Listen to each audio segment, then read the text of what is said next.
bienvenue sur cette vidéo. Je m'appelle Marie Madec et aujourd'hui on va parler du travail en liberté.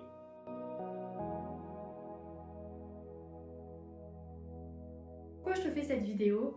Parce que peut-être que toi aussi, tout comme moi et comme certaines personnes que je connaisse, notamment les étudiants de l'Académie Bienveillante du Cheval, tu rêves de pouvoir faire de la liberté avec ton cheval. Mais, et oui il y a un mais, ce n'est pas forcément si simple à faire. En effet, quand on commence le travail en liberté, il se peut que le cheval, dès qu'on lui enlève le licol, il s'en aille. Ou alors il reste, mais après, quand on lui demande des choses, il a tendance à se déconnecter ou à partir, tout simplement, quand on lui demande certaines choses.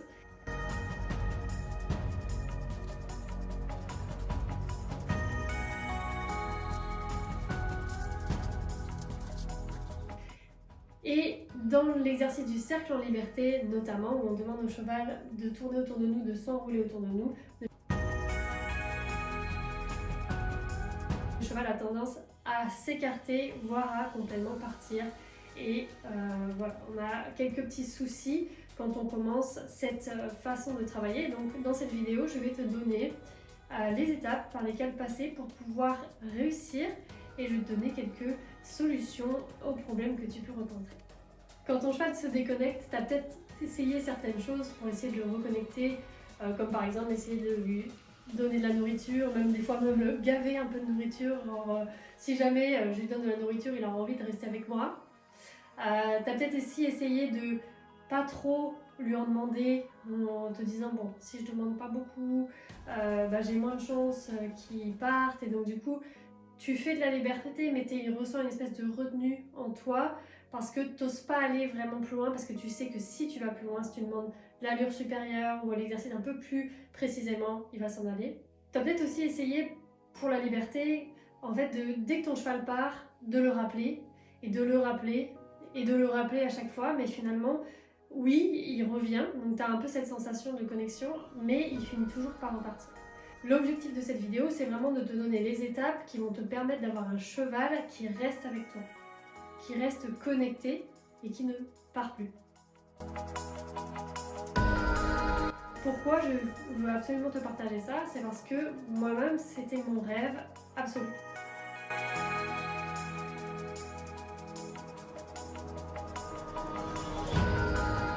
Je cherchais comment on fait pour avoir un cheval qui reste connecté tout le temps, parce que je veux aller me promener avec mon cheval en extérieur, je veux pouvoir aller dans la forêt en liberté, je veux pouvoir aller sur la plage en liberté. Donc si mon cheval il se déconnecte et qu'il part parce que il y trouve pas son compte, ou alors qu'il est pas bien, etc., c'est dangereux. Donc je voulais vraiment comprendre comment on fait pour arriver à cette connexion-là.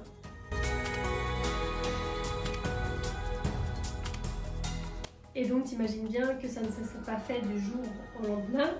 Et donc j'ai cherché, j'ai beaucoup pratiqué, j'ai beaucoup expérimenté avec des centaines de chevaux les techniques, et j'ai pu voir qu'il y avait certaines techniques qui fonctionnaient vraiment très bien. Et c'est celle-là que je vais te partager. Comment ça marche? Comment on fait pour que vraiment le cheval il soit avec nous en liberté et qu'il reste avec nous? Eh bien, on va notamment, tu verras dans les étapes, mais avoir cette notion d'aspiration. On va aspirer le cheval à nous et non pas le repousser. On va l'inviter en fait à, comme si, imagine un peu comme si c'était un aimant, on va inviter le cheval à se déplacer vers l'avant, sur le côté, etc. en aspiration plutôt qu'en poussant. Pourquoi? Parce que quand on va aspirer le cheval, on sera sûr qu'il soit dans la coopération, alors que quand on pousse le cheval, évidemment on peut aussi pousser le cheval dans la coopération, mais quand on débute et qu'on ne sait pas trop comment faire, c'est plus facile de réussir à avoir une belle aspiration, donc une aspiration en coopération, qu'un poussé en coopération. On va voir maintenant ensemble les étapes, je te retrouve derrière mon ordi. On se retrouve pour la partie étapes, pour pouvoir réussir les premiers pas en liberté, en confiance, et avoir un cheval qui s'aspire, qui coopère avec nous. Première chose, les bases. Il y a des bases à avoir quand même quand on commence la liberté.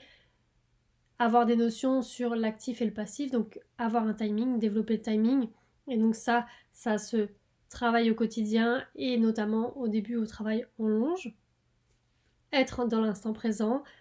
Instant présent veut dire être dans l'observation de ce qui se passe et d'être vraiment ici et maintenant. Ça veut dire ne pas penser à ce que tu vas faire après ou ce que tu vas dire après, ou pas penser au passé non plus, tout simplement être là.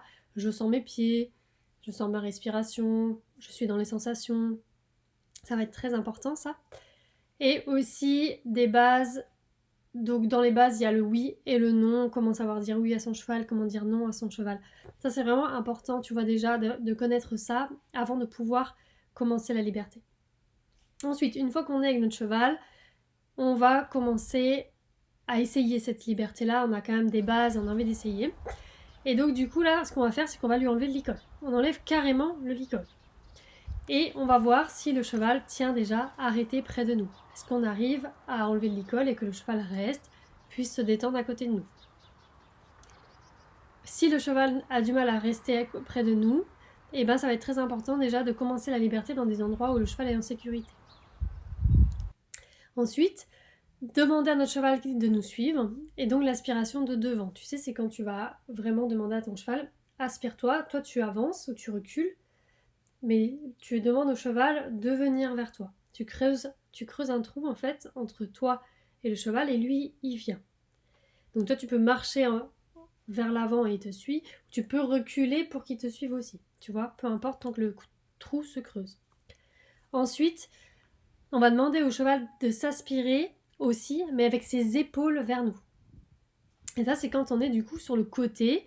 Donc par exemple à l'arrêt, tu es à côté de ton cheval, il est juste à côté, ici. Et toi, tu vas pouvoir l'aspirer de côté. Donc quand tu es devant, tu peux l'aspirer de devant, mais aussi pouvoir l'aspirer de côté. Et ça permettra aussi de pouvoir faire les rappels quand le cheval est sur le cercle et qu'on puisse le rappeler. Il sera habitué à ce qu'on l'aspire de côté. Ensuite, une fois qu'on a ça, on va pouvoir commencer à demander le cercle en liberté.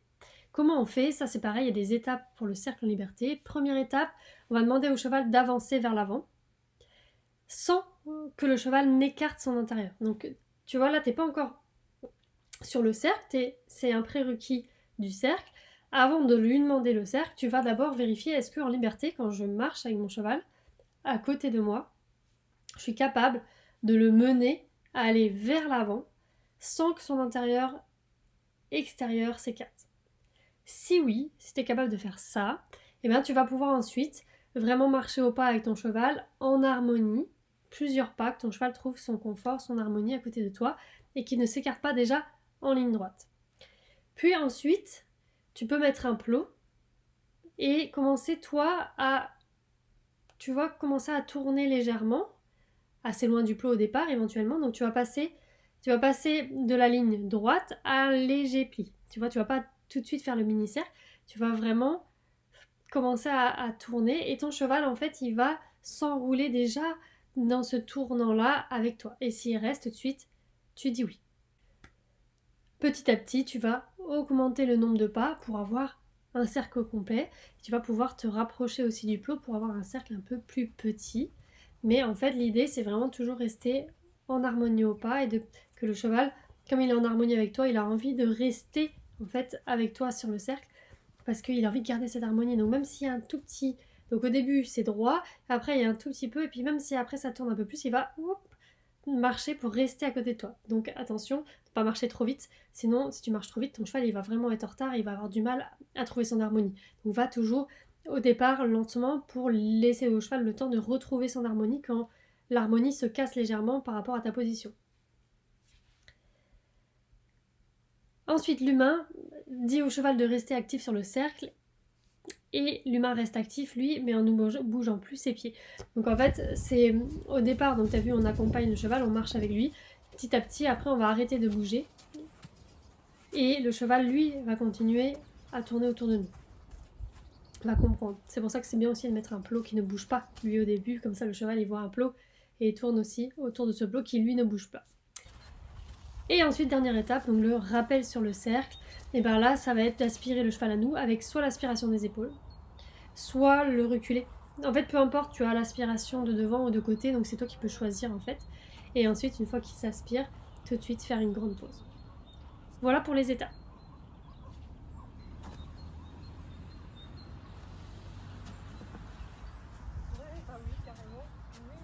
Maintenant qu'on a vu les étapes ensemble, peut-être que tu te dis, bah oui, ok, maintenant je sais les étapes et merci, je vais aller les faire et travailler mon cheval. Et peut-être que tu te dis, ok, merci pour les étapes, mais moi-même, je ne sais pas trop comment les faire concrètement. Peut-être que tu te demandes, et comment je fais si jamais mon cheval, il reste pas arrêté? Peut-être que tu te demandes comment faire si mon cheval passe son temps à penser à brouter et que du coup il se connecte pas du tout à moi. Peut-être que tu te demandes comment faire pour justement lui dire oui, un réel oui, et pour qu'il puisse comprendre les choses et qu'il ait envie de rester avec toi. Peut-être que tu te demandes, ok, mais si jamais je fais l'aspiration des épaules et que mon cheval il me dit non, comment je fais au bout de quelques non si j'y arrive toujours pas? Peut-être que tu sais pas comment faire pour rendre un cheval actif, donc le faire se bouger, qu'il propose, qu'il vienne à toi. Et peut-être que tu sais le rendre actif, donc le fait qu'il se bouge, mais que quand il se met actif, il fuit. Et donc tu aimerais bien savoir comment on fait pour l'avoir plutôt en coopération plutôt qu'en fuite. Peut-être que ton cheval à toi, il est plutôt du type à se paralyser, à se mettre en mode, renfermé, et qu'il est là et qu'il propose rien, et que tu te poses des questions sur comment faire pour justement réussir à qu'il puisse s'exprimer et proposer certaines choses. Peut-être que tu as déjà commencé à essayer d'aspirer les épaules, mais que quand tu aspires les épaules, ton cheval, en fait, il bouge tout son corps. Il a tendance aussi à bouger les postérieurs et que tu sais pas comment t'en sortir avec ça. Peut-être que tu aimerais savoir aussi comment faire quand le cheval, on lui demande donc de marcher, on a vu, marcher droit, et on veut pas qu'il écarte son antérieur, et que tu te demandes, ok, mais du coup maintenant, moi, mon cheval, à chaque fois que je lui demande, il a tendance à s'écarter et j'arrive pas à corriger ça. Comment est-ce qu'on fait pour corriger ce comportement-là d'écartement? Peut-être que tu te demandes aussi par rapport au cercle, donc ton cheval il commence à s'enrouler autour de toi et tout d'un coup il a tendance à s'écarter, soit d'un coup, soit doucement mais sûrement à s'écarter et que t'as beau justement essayer de le rappeler, et ça ne fonctionne pas et tu sais pas comment faire pour corriger aussi ce comportement-là. Peut-être que tu te dis, bah oui, moi ça y est, j'arrive à faire le cercle, plus ou moins bien, et j'aimerais bien vraiment passer à l'étape supérieure de je bouge plus mes pieds et que le cheval il tourne autour de moi, mais que tu sais pas encore comment faire. Et peut-être que tu aimerais bien pouvoir justement avoir un rappel, donc pas forcément pour corriger quand il part, mais au moins pour quand il est sur le cercle et que tu puisses le rappeler à toi pour pouvoir éventuellement ensuite changer de main, faire des jolis rappels. Qu'est-ce que ça pourrait changer pour toi de connaître tout ça, toutes les réponses à ces questions? Et c'est tout simplement d'avoir une relation complètement différente. D'avoir vraiment une relation où la coopération est de plus en plus présente et donc où il y a de moins en moins de fuites. Et donc je te disais au début de la vidéo que ce que je recherchais, c'était de pouvoir aller en extérieur avec mes chevaux et qu'ils restent connectés. Et c'est tout simplement en montant de plus en plus la coopération avec ton cheval. S'il est dans l'idée de la coopération, tu vois, s'il est dans cet état d'esprit-là, il ne sera pas dans l'état d'esprit de fuite. Et donc avec tout ce qu'on a vu là, les étapes et aussi toutes les questions qu'on peut se poser si tu avais toutes ces réponses-là, tu pourrais avoir un cheval qui est en réelle coopération et qui du coup reste avec toi. Tu pourras donc commencer à faire tes premiers pas en liberté, en confiance.